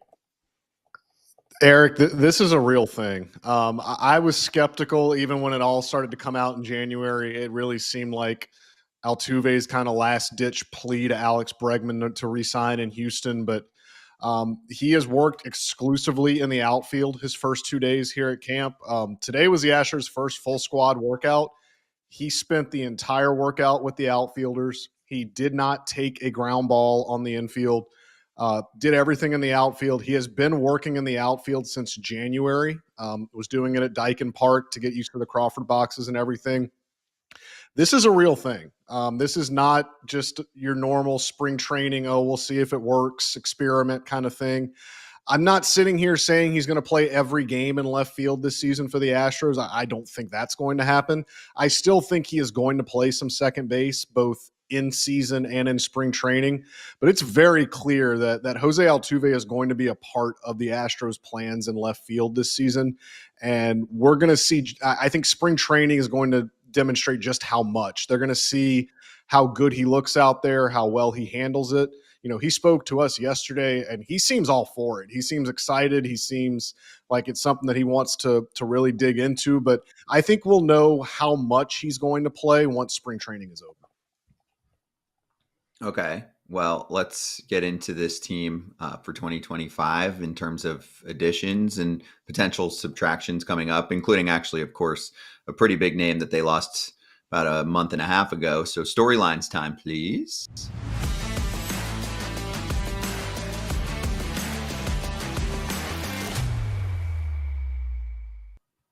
All right, here's what we're going to talk about. Talk that. Kyle Tucker traded to the Cubs. Is the outfield a little light, even if Altuve is involved? Pulling Paredes looks like he's going to enjoy the Crawford boxes. Can he fill the void that is left by Alex Bregman out of the picture? Christian Walker also enters the mix for this team. Will he have fun with the Crawford boxes and give this team a huge upgrade at first base? It's been a problem position for them. Framber Valdez, what's the deal? Is he staying? Is he going? Is he just going to ride the year out? All right, let's start at the top here. Kyle Tucker is gone. What do you think of the outfield and the fact that most of the bats in the outfield are probably going to be towards the bottom of the lineup, right? At least maybe 2 out of 3, depending on how Altuve shakes out.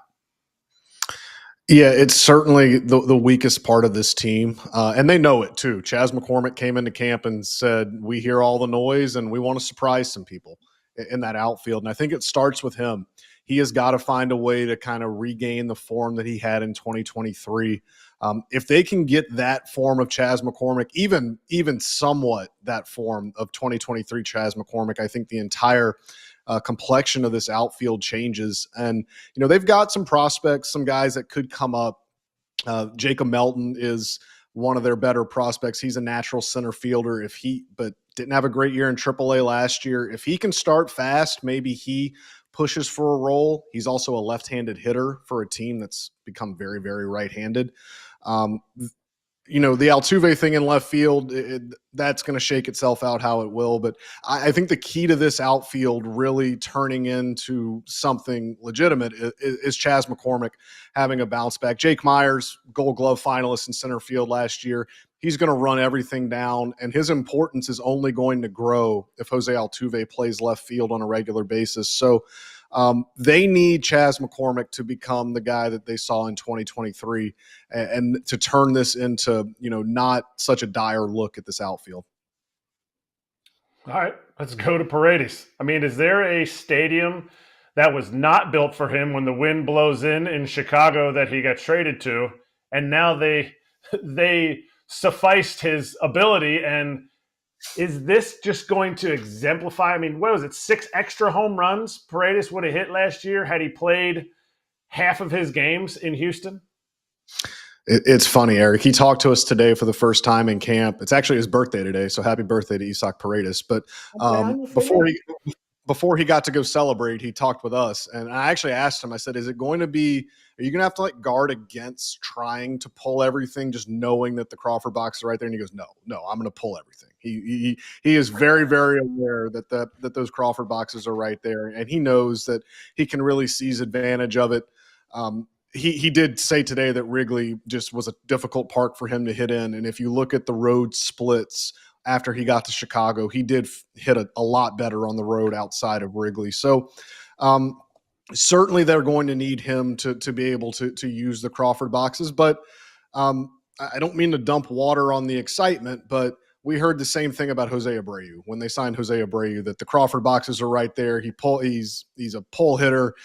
He'll get 10 or 15 more home runs there. And we've heard that about every free agent they've signed in the last couple of years, and just never really has worked out. I'm not comparing Isak Paredes to Jose Abreu, but also, like, we hear this a lot, that the Crawford boxes are going to help whoever comes to the Astros. So Isak Paredes still has to go out there and show it. He still has to go out there and produce and hit, and I think he will. I'm more curious to see how he fares defensively, especially replacing the reigning Gold Glover and Alex Bregman at third base. This is a position that they need a good defender there, especially with Framber Valdez and Hunter Brown as the 1-2 in their rotation, guys that get a ton of ground balls. I think it's going to be imperative that his defense be at least, I don't think he's going to be a Gold Glove defender, but they need him to be average to maybe a little bit above average defensively. Okay. Well, they got a great – they might not have a great third baseman, but they got a hell of a first baseman now with Gold Glove, with gold on his glove, Chandler. So what does Christian Walker bring? I mean, finally, it looks like the Astros have solved their first base problem that they've had for the last couple of years, starting when they signed Jose Abreu. So is he the right fit for this team, and what will he bring that the Astros fans haven't seen in a while? They have not seen a competent defensive first baseman in a very long time, probably since the second to last year of Yuli Gurriel's tenure. And so they're going to get that. Look, we know what he can do offensively. The numbers speak for themselves.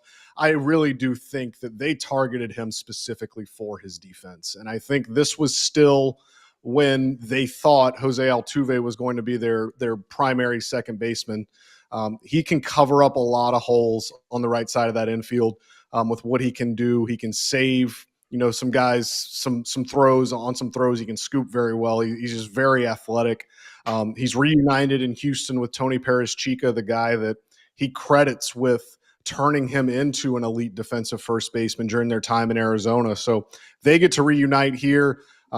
He is everything that they have searched for in a first baseman since signing Jose Abreu. And It's something that I think fans are going to see the impact from day one, because it's when you have a bad defensive first baseman, like you can see it. It's pretty glaring. Like, I don't think fans know what they have until they see a good, very elite defensive first baseman like they're going to see in Christian Walker this year.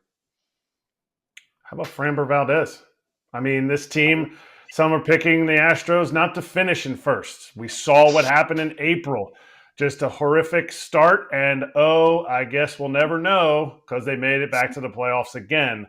Is there a chance that Framber leads this team to another playoff appearance and gets an extension from Jim Crane, who never gives extension? Or is there a better chance that he gets traded partway through this season?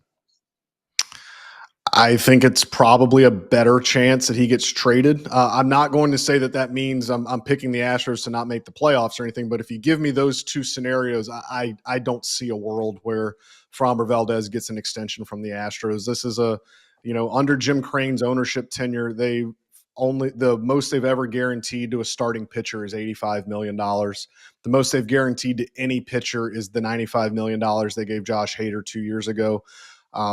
You look at the numbers between Framber and Max Fried; they're pretty similar. You saw what Max Fried just got on the free agent market as the best left-hander available.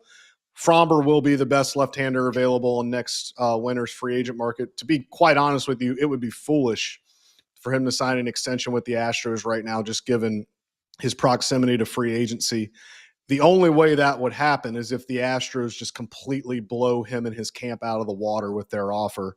And as we saw with the Bregman deal, as we saw with every other free agent that's left this franchise, this is not a team that blows anyone out of the water with their offers. So I think it's more likely than not that Framber will come out here. Look, this rotation is going to go as he goes. Justin Verlander is gone. Framber Valdez has been the ace of this team for a couple of years now, but as long as Justin Verlander is kind of on the team, his aura, you just kind of defer to him as the leader. Like, this is Framber Valdez's rotation now. This is Framber Valdez's pitching staff. They're going to go as he goes. I think the most common outcome, the most likely outcome, is that he has a nice season, parlays it into a huge payday in free agency somewhere other than Houston. Wow. All right. So I want you to say it. What is your prediction for the Astros? Because you just said, I'm not saying they're not going to make the playoffs. Now, somebody on here, I'll say me, I didn't pick them to win the division for the first time in forever. This was before Bregman left. I don't know that they're strong enough outfield. I don't know if their total team package is strong enough to be better than the Rangers. Maybe the Mariners, even the A's are up and coming, right? Where do the Astros finish this year? It's going to be a dogfight for them. I don't think this is a team that you look at on paper and say this is clear, far and away the best team in the division. I think it's certainly a division they can win. They showed last year. They started 7-19 and still won the division. But they won that division last year because the Rangers had a pretty epic World Series hangover and the Mariners just forgot how to hit for 4 months. I don't know that you can count on either of those things happening again in the same season. So, I will say too, until they are dethroned, until one of these teams, whether it's the Rangers or the Mariners, just comes and takes it from them, it's hard to pick against them, just given, they still do have Jose Altuve, who is one of the best clutch performers in the modern game. They've got Yordan Alvarez, who seems to always rise up in these big moments. Their rotation, I do like their rotation. I like the top in Framber Valdez and Hunter Brown. They've got enough depth, I think, that can help them out. It's hard for me to pick against them in the division, just given that no team has shown that they can beat them. But this is going to be the most tested that they have ever been, I believe, in this division. And that's saying something after last year when they got off to that horrendous start. So I'm going to cautiously pick them to win this division, but I don't feel great about it. Okay. And then let's finish on a fun note. Superfan Susie in the chat. Can you ask Chandler why Jose Altuve says that Chas McCormick cannot be the club DJ? I wouldn't want Chas DJing anything either. So I gotta side with Altuve on that one. It's been a weird storyline in Astros camp because Kyle Tucker was the team DJ for the last 2 years. And I don't know how this became something that now every player is getting asked who is going to be the DJ. But judging off of their responses, it sounds like Mauricio Dubon is next in line. Sounds like they want someone that can have a nice mix of, Latin music, of country, of rap, of kind of anything that anybody in there wants to hear. And I think Mauricio Dubon's probably got his pulse on that, his finger on that pulse better than anybody. Right. You want someone super versatile on the field, off the field, the whole deal. So that makes sense. Chandler, great to talk to you. What? That's a sixth tool. 5 tools in a baseball player, that's a sixth tool. That is very underrated. Being able to DJ is a talent. Not a real DJ, just playing whatever's on the speakers. Some people's mix sucks. No feel. There you go. Hey, Crush City territory is there for the world, okay? So make sure you check it out. Multiple episodes a week. Chandler, thank you for joining us. We'll give it a plug on the way out, but appreciate you, man. All right. Thanks, guys. There it is. Chandler Rome, Josh Reddick, Tyler Stafford, part of the FT Network. Go get it wherever you get your pods or wherever you watch them. It is awesome. A lot of big interviews that they've done, especially recently. So go check those out for those Astros fans out there or Astros haters. Like, they accept everyone. Be right back.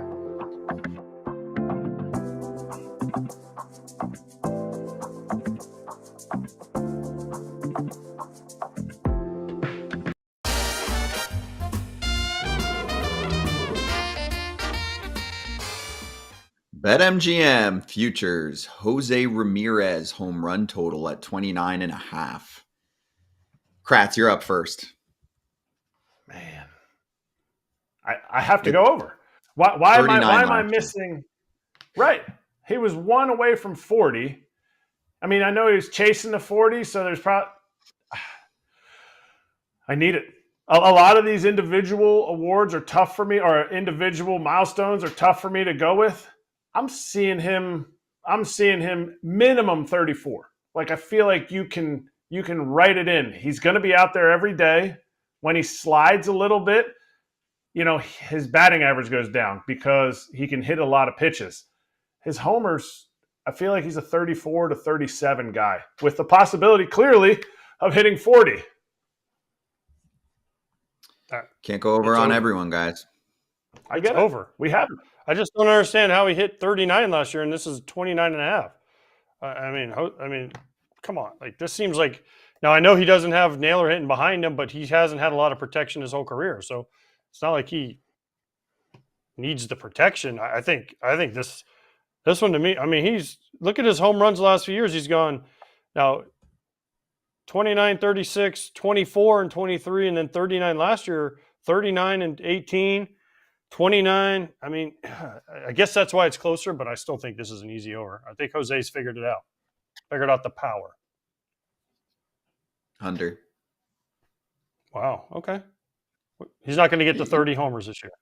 He's had some seasons. I mean, like you mentioned, a couple of years ago, he played a full season and had a great year, but finished with 24. Had 29 the year before. The 39 is great. I think missing Naylor is going to be a big factor here. They did not replace that threat.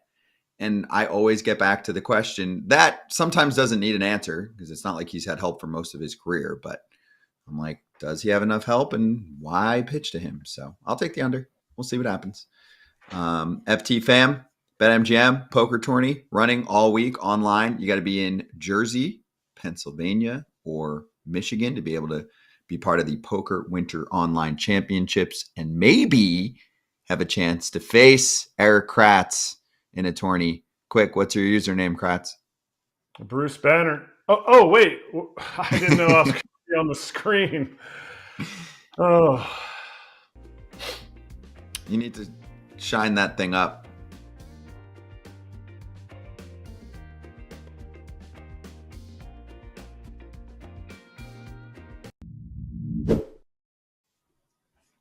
For the people, trying to do more of this. Obviously, we love talking to the FT fam. We threw this one out there on Instagram. We threw it out there in a few different spots, but we're going to take the Instagram answers for today, okay? Bold predictions. I'll read a few at a time for you so you can react wherever you'd like. these screen names or account handles are too difficult, but I'll just go with early parts of it. Sono. Detroit wins it all. KT, the White Sox win more than 60 games. Omar, Judge hits 65 home runs. Go ahead, AJ. What do you have for those three? First of all, KT, quick trying to kiss up to me because they're not going to win more than 60 games. So good try. Judge, oh man, I don't love any of these. What's most likely? I really don't love. But they're bold. They're bold. They have to be like, whoa, that is going out there on a limb. None of them seem likely to me. Detroit's not winning it all this year. I'm sorry. I just don't think they have enough offense. The White Sox aren't going to win more than 60 games, and Aaron Judge isn't hitting 65 homers because he doesn't have anybody hitting behind him. Stan has tennis elbow in both elbows. So he's got nobody. Last year they hit Austin Wells behind him, and they had Soto hitting in front of him, so there was someone on base. I don't think any of these are likely at all. I think the bottom one, Matty Boy. I know I'm jumping ahead. We're not reading all of them. Whoa. Okay. I won't. You're jumping just ahead back of to me? three. All right, fine. I'll read the rest then. I'll read the rest so that you can mess with him here. All right. Pat said Mets win the World Series. BW said bold. Boston whoops it and wins it all. Hayes said the Blue Jays go deep in the playoffs. Maddie says the Mariners are going to go to their first World Series. Go ahead, Kratz. Matty Boy's got the best bold prediction that I think can totally happen. Why not? We've been saying it. Why not jump on the train? Why not Julio be a MVP? Kevin Seitzer can raise another trophy, much to AJ's chagrin. And they get this team to start, core tight, hit the ball opposite field instead of trying to only drive the ball out of the ballpark. And the pitching staff stays unprecedentedly healthy for 2 years in a row. They win the World Series because nobody can hit this starting rotation. Is he being sarcastic or serious? Yes, he's being sarcastic. Kevin Seitzer hates homers. That's a perfect place for him in Seattle, far, far away. But let me say this. Out of all these, there's two that stand out. The Mets can win the World Series. That wasn't that bold, Pat. Sorry. Yes. But BJ 1107, Boston whoops ass and wins it all. They actually have a chance if they – now, there's a lot of ifs and buts, but we know where those get you. But I'll say this. If Crochet is healthy and Buehler's healthy and the rest of their lineup can do what they're supposed to do, they actually can get into the postseason and make a run. Because I honestly think if Breslow has a chance and John Henry has a chance, if they think they're alive for it, they'll go get reinforcements if they need it. So I think those two are the most possible. Although, Pat, I'm sorry, that's not a bold prediction. And I think those reinforcements aren't going to be reinforcements like we've seen at trade deadlines because they still have a lot of this. Let's say the Astros are out of it. Let's say the Padres are out of it. They have top prospects. They have a deep farm system to be able to go get a Dylan Cease, to be able to go get a Framber Valdez, somebody that will bolster that rotation. Not saying the guys that they have aren't good, just saying at some point you need better starting pitching, and those would be upgrades. You guys have any others? We kind of did some the other day. Do you remember what you guys did? I said Trout was going to have a big year and be an MVP candidate. I actually think that's a bold prediction now. Okay. I said the Astros weren't going to win the division. That was my bold prediction. Like I just told Chandler Rome. That was mine. The Astros weren't going to win. Yeah, Kratz said every team was going to finish in third place. Are you being sarcastic, Scott? I said the Orioles were going to win the American League East. Oh, see, that's interesting. I've gotten into it with some O's fans, so much so that I've been getting calls to go on radio shows and podcasts to explain my thought process on the O's and why I don't think they're the best team ever, even though some people in Baltimore do. But anyway, if you have other bold predictions, we will take them. We'll stay on here and talk about a couple during our break, but we got to tell the TV group. We'll be right back, and we'll give you updated quotes on the turf wars in Boston.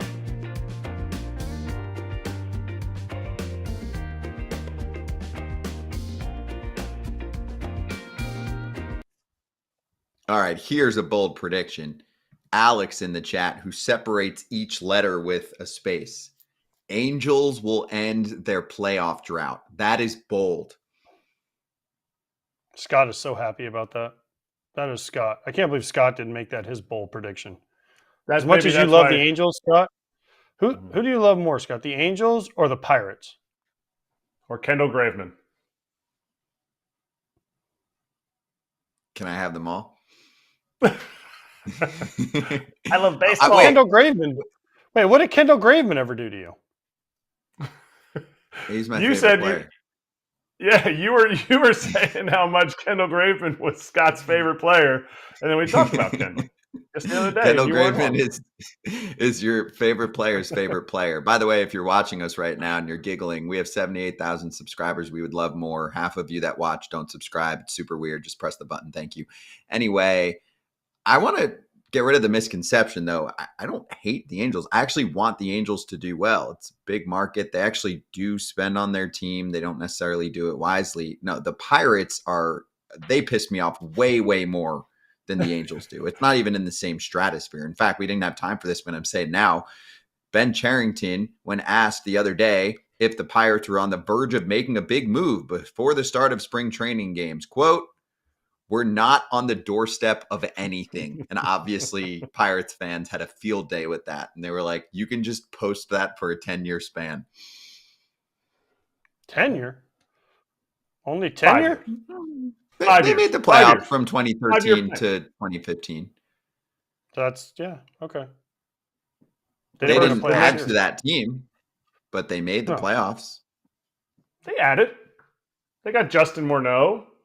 They picked up A.J. Burnett. They picked up Russell Martin. They added huge long-term extensions on guys. Yeah. No. Years and years. But that's the guys that got them there. But they didn't continue on that. They stopped. Oh. Yeah. Yep. And they got rid of Kutch. He gone. But Kutch is back. But Ivan Nova is the last guy to get a free agent multi-year deal, right? Wasn't that what you said the other day, AJ? In 10 years since they've given out a multi-year free agent deal. Ivan Nova, December 2016, because they ain't doing it this year, so it's going to have been 10 years. And it might not get to December, but it's going to at least be this offseason before they get to another multi-year deal. That is almost as incredible as some other stats we give on the show.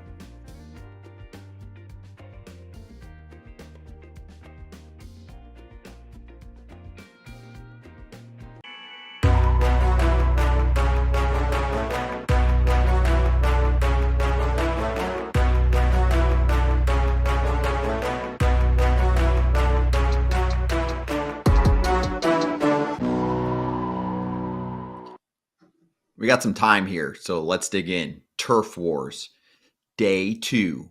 Rafael Devers versus the Red Sox. First, let's hear from legendary Red Sox designated hitter, David Ortiz. Quote, "You are not talking about just another ball player. You're talking about Rafael Devers, the current David Ortiz type player the Red Sox have. Listen to me, that's the team's best player. Bregman might have better defensive numbers. I'll give you that, but you are not talking about a Mickey Mouse type of player. You are talking about Rafael Devers." Let's see if Poppy wants to come back and play a position. All right. Alex Cora, of course, is going to receive questions about this every day for the rest of eternity. So he said Devers told him and Craig Breslow, who runs the front office, quote, "I'm a third baseman." We knew that. And Cora said he knew that he was going to say that and they weren't surprised. He said they still have a great relationship. And then I'll give you the quote and then we can comment here from Cora, the longer quote, because they're going to continue to have conversations and it's too early to know right now what positions Devers and Bregman are going to play. So they're not giving up just yet. And here's the quote. "Decisions are going to be made here about roster construction and what we're going to do in the future. We're going to make sure we have the best team possible out there. He has a lot of pride. We know that. He feels like he's a third baseman. He's going to work out as a third baseman. And then we're going to make decisions accordingly." But I think here it's not about Bregman or Devers or Cora. It's about the Red Sox. Whatever decision we make is for the benefit of the team. On opening day, Rafi Devers will be playing third base. You want a bold prediction? There it is. Why aren't they just saying that then? Why are they drawing a line in the Because sand? they both they can't back up. They can't back up now from what they already said. So they've already made it uncomfortable, and now they have to stand to it. But I mean, when David Ortiz says Rafi Devers is third baseman, then you know what that does to Red Sox Nation and the massholes? It makes them get behind Rafi Devers playing third base. So, I mean, we all have our opinions, but bold prediction, Rafi Devers on opening day, now, depending on who they face, is going to be the third baseman. Something we're not really talking about a lot because it's about Rafi Devers. Alex Bregman signed here. What was told to him when he signed here? Here's a Brinks truck of cash. Come and play for the Sox. Oh, they definitely talked about this. Like, hey, how do you think Devers is going to feel about this? Like, Bregman's a confident superstar player with 2 World Series rings. Devers has a ring. Like, you're sitting there going, wait a minute, they told me this when I came to the org. Okay, first day of ground balls, I guess I'm going to third. Where's Rafi? Rafi didn't come out for ground balls. Do you want me to take him at second? Wait, cameras are out here. Should I not? It's awkward. It's awkward when you come into a new clubhouse. Like, you want Devers to be your buddy.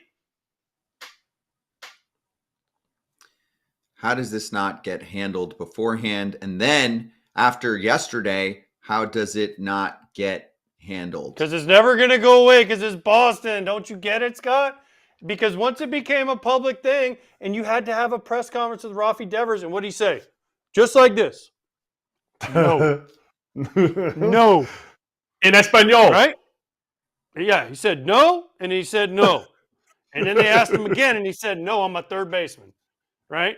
So either it wasn't communicated to him, or he just is flat out saying no. Now, what happens down the road, I don't know, but at least to start the year, I'm telling you, Rafi Devers will play third. So just to be clear, Cora is going to have to say in a few weeks from now, yeah, it's all good. He's our third baseman. Tail between legs. Sorry for going after him. Not tail between legs. Right now, No. Cora's texting Big Papi going, ¿Qué es esto, man? Why do you have to, like, we're trying to work this out ourselves. Papi, just silencia, a little bit of silence, just for a little bit, please. Like, he's the Don. He's the Red Sox Don. If he says something, man, the massholes are definitely out there. I would just be like, hey, Papi, remember the position that you played that led us to all of that success? Maybe you should give him a little nudge, hint. No. Help us out for a year because it makes us a David better wanted team. no part. David wanted no part. Trust me, I came up with David. I played with David in the minor leagues. Trust me, he wanted no part of it. He wanted to hit, and he went to the Hall of Fame as a hitter. And exactly what he should have done is what he did. We used to have a game every day when I was in the Florida State League with him. I'd take grounders at first, and I was awful. But I would beat him. We'd bet a Coke, and I would beat him most of the time. So, I mean, trust me, I couldn't field a ground ball to save my life. And he knew it. Devers was 8th percentile in outs above average last year for range. Arm strength was about middle of the pack. What I think about, and I'm not saying that they're the same player at all. I'm talking about young players who have a really good hit tool, move to DH at a young age.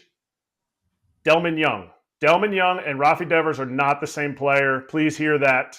I'm saying Delman Young told me as soon as he got moved to DH, he said it was so much harder for him to go back out into the field.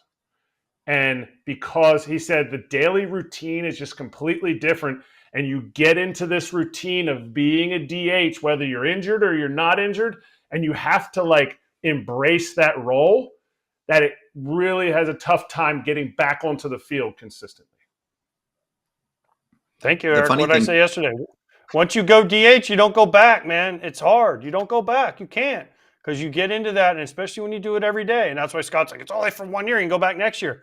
Once you get into that role, it is so hard to go back. It was so hard as a catcher I was used to being out there every day to go DH because it's such a different mindset. You're not involved. You're like, man, I'm pinch hitting 4 times this game. What do I do for these 2 innings when I'm not on deck? And You try to watch a game, but you really don't feel like you're in the game because you're not playing defense. It is just hard, really, really hard when you become a full-time DH to go back to the field. It's easier to go the other way. Salvi did it last year. Didn't he do a lot of DH in first base until Vinny P came back halfway through the year, and then he went back to catcher? Salvi's been playing every single day. He has been – it's worked for him. It's worked for him. Absolutely. But what worked for Salvi is the fact that he's not catching 150 games a year and seeing his second half numbers go for like a consecutive 8 years. He saw the benefit of DHing, so he embraced that role. Salvador Perez is also probably 30 pounds heavier than Rafi Devers in the sense that his body handles things differently than Rafi Devers, who's playing more athletic position at third base. You're asking a guy to quit an athletic position, not as athletic as shortstop, but still an athletic position, and then say, come on back. We're going to go back to it. I don't see it. I don't see it for the long-term success of the Red Sox. Okay, also, you know what the difference is? Yeah. No, the difference is here. The Royals have Fermin behind the plate, and he's a stud defensively.